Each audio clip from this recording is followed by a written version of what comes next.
Yeah, that is another great track.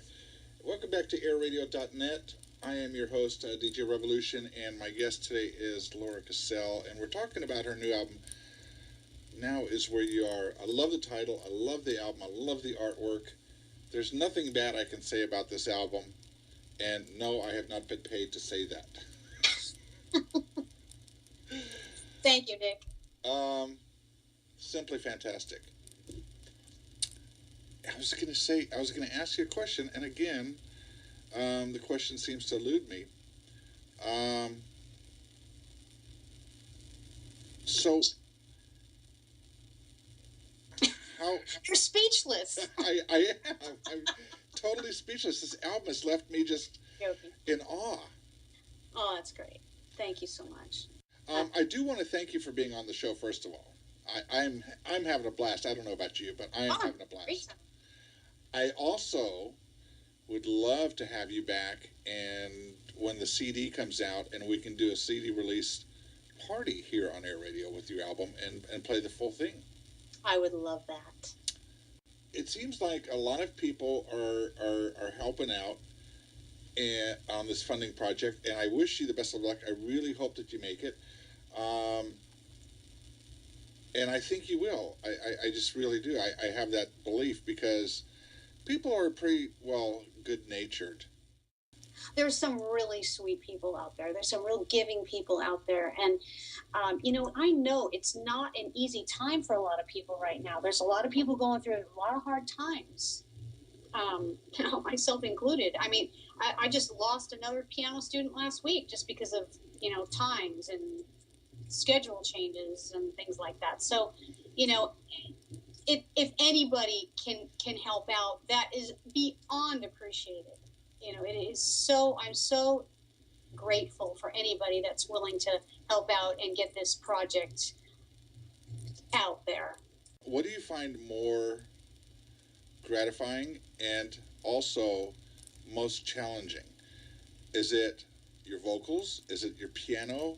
Or is it recording?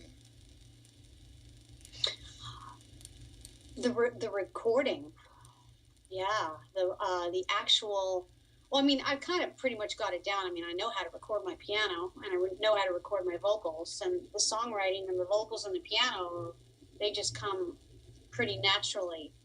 But it's the biggest challenge for me, and what took so long was trying to figure out how I was going to mix all of the sounds that I wanted in my songs, because I heard drums and guitars and basses when I wrote the songs, right? When I was, because I would play my piano, that would be basically the skeletal part. That would be the basic thing. I'd write the song on the piano, and then I'd record the piano parts, and then that's what I would use to send as the basic rough mix to my drummers. But then when they would come back and send me 5, 6, 7, 8, 9 tracks of drums, or when I would get tracks back from Paul Brannon from the guitar, and he'd do several different takes and give me a huge palette, and then I would have to pick and choose and basically produce. Okay, I want this part, I want to cut that out, I want to take this part and put it over here instead of at the end of the song or instead of the beginning, and it basically, that's what production was. So how did that make them feel when you go, I love the part from this one, but I love the part from there and here, and can you do it like this? They are such professionals. All of them were incredible professionals. They understand what production is like. They said, of course, you take what you need. You're producing the album, it's your song. All of them said that. This is your music, this is your song, I'll do it. But I gave, I kind of gave them ideas what I wanted, but at the same time I gave them their creative license as well, as musicians. And but if there was something specific I really needed to hear, I needed to work on that until we got it. How hard is it, do you think, to be on the outside looking in and going, this works or this doesn't, and maybe I should do this? like add this instrumentation for this particular song, or no, maybe that's too much. How hard is that to be objective of your own work? It is hard. What I've found over the course of this process is I've got to lay it down for a while. I've got to give it time. I've got to let it sort of just sit. I got to listen to it, step away from it, take it out, listen to it on different sound systems, in different scenarios, and not rush into anything. You know, let my mind clear a little bit. And then, you know, I would have a second set of ears from time to time, like from my son and from my friend in Nashville and some other, you know, a couple other people that I would just like, what do you think about this? Or what do you think about that? But it was mostly me going on a lot of walks with my headphones and my iPod, doing listening, critiquing, constantly listening, critiquing. Do you feel that when you ask for someone's opinion, that they can really be objective if they're like close to you? Well, I'll tell you, I have a very, very, very special relationship with my son Daniel, because he is very objective, and he has always he loves me dearly, and I love him dearly, and he and I are more like best friends than mother and son these days, you know, with the ages that we are. But he is very objective, and he will tell me the flat, honest, brutal truth. He's like, Mom, no, don't do that. That does not work. That's too much. Take it away. Less is more. You know, that kind of a thing. And so I always trust him to tell me the truth, what he really thinks. And his music is awesome. His music is like off the charts amazing. One of the things I want to say is I had said that your music is pop in ways. Mm-hmm. Now, just so that people understand, when I say pop, I'm not talking about Justin Bieber. Thank you. Pop actually stands for popular music. So you got everything in there from ABBA to Prince to Bon Jovi to Bad Company. That's what pop stands for, popular music. Right. So, no, I hope I didn't offend you by saying that your music is pop, because... No, you didn't offend me at all. But I just want to get that on the record so people understand that just because something is pop, a lot of people today don't understand what pop means, because when we were growing up and you went into a record store, they didn't have subgenres for everything. They didn't have a metal section, a prog section. True. You know, it was, you really only had, what? You had soundtracks, you had popular, you had classical. Sure. I think that was really, even blues was in with popular. I don't even think blues had a section when I was growing up. So, right. Yeah, everything kind of, because music should not be labeled, in my opinion. To me, either music is good, great, you know, or it sucks. Either I like it or I don't. But yeah, I don't like tags, unfortunately. Yeah, because it does create I'm sorry. No, go ahead.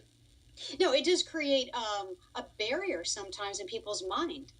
Yeah, because they have this misconception of what that is. Like, let's say they've only heard Yes, and they're not a fan of Yes, and they know that Yes is a prog band. Mm-hmm. Then all of a sudden they think that every band out there sounds like Yes. Right. Yet progressive rock is basically, to me, prog is like rock and roll. It's got so many subgenres. Right. And if you think of rock and roll, what is rock and roll? It's not just Bad Company, but it's also the Sex Pistols. It's also Duran Duran. It's also Madonna. Right. And prog is the same way. I mean, you have neo-prog, you know, like Marillion, and then you have Canterbury prog, like Can, and you have King Crimson and Emerson, Lake and Palmer, and none of the bands sound alike. So right. That's the one reason I don't like terminologies of things. But unfortunately, we live in a time period where people got to know what it is, because, you know, if they're a country fan, they want to know where the country section is. Right, exactly. Well, that's the biggest question. I mean, I get that all the time. I get that, like, the people at the bank, they're like, well, what are you doing? You know, people have known, well, what kind of music do you play? I've had the hardest time answering that question. I'll tell you a good one to use: melodic rock. Melodic rock, okay. Because your music is very melodic, and it is rock, and rock falls in the pop category, and okay. prog, you know, is a form of rock. So, okay. Yeah, that's a good simple answer. Melodic rock, yeah, that's good. A lot of people don't know what prog is. No, that's true. I think we need to play another song because we're running out of time. Yeah. I can't believe you've been on here for an hour and 43 minutes. We've done a lot of talking. And we've played some great music. Yes. And I enjoy having you here. I mean, I could go on all day long. Well, not me. I could have you going on all day long because I just love to listen to you talk. Thank you very much. Appreciate that. So, all right, then why don't you give me the album credits on who's on this album? Okay, so for Rescue, we have Paul Brannon is playing bass and guitars on this. And Van is on the drums for Rescue. For The Real You, we have my son Daniel on bass, Paul Brannon on guitars, and Frank Basile on drums. Now, how did you come in contact with these musicians other than your son? Well, it was back in the day where I first had gotten online my computer in like 2004. I'd moved to San Diego. I'd moved to San Diego before then, but I got online and I was a big Spock's Beard fan. And I started following along the journey of Neil Morse.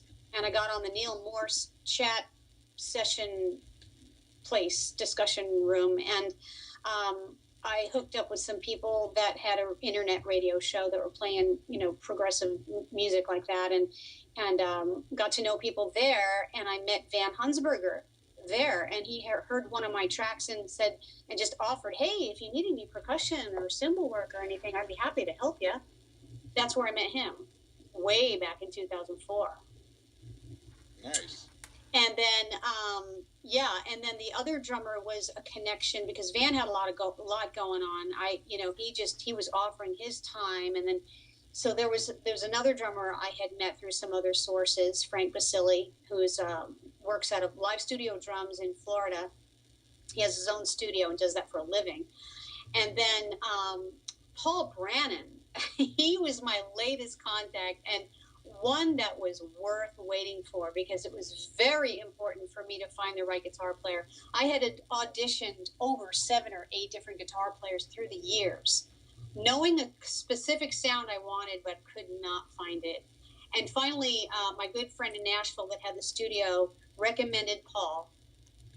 And he used to play with the Joe English Band, which was a Christian rock band back in the 80s. Joe English used to play drums for Paul McCartney. And so Paul Brannon was his guitar player way back in the day, and now he is a phenomenal studio session player in Nashville. And so he is my guitar player. And I'm so proud of his tracks. I love his guitar playing. Well, I think that people that you have chosen to surround you in this wonderful adventure, you did a great job. They perfectly complement what you're doing here. Thank you. With that said, we're going to play 2 tracks. So we'll be back here in about 9-10 minutes, just in time for closing arguments. Great. No, because I really think it's important that people hear your music, but we've really only played 2 tracks, and we're going to play 2 more. And, actually, we've probably played... We played 3. Yeah, we've played 3, so it'll be 5 tracks, which still leaves a lot to the imagination of why people should go out and buy your album. So we'll be back here in about just under 10 minutes, folks. Sit back and enjoy. We're going to kick it off with Rescue and then The Real You, and then we'll be back with some more of Laura Casale.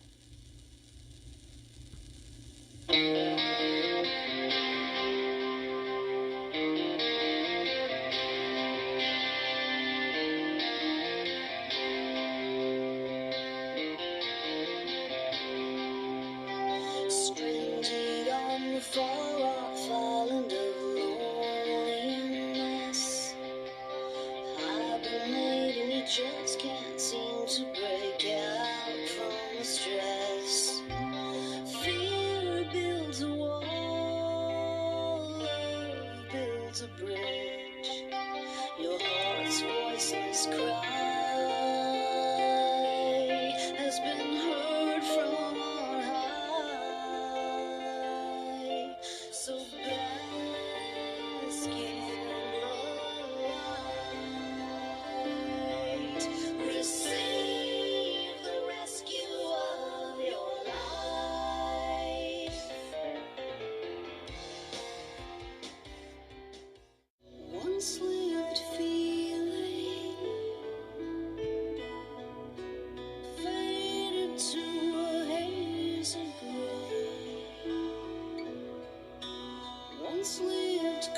20 years later, it's calling me all over again. Thought I lost you, maybe crossed you. I was there all the time. Where did you go? Why a no-show? Who took you for a ride? It's calling me all over again.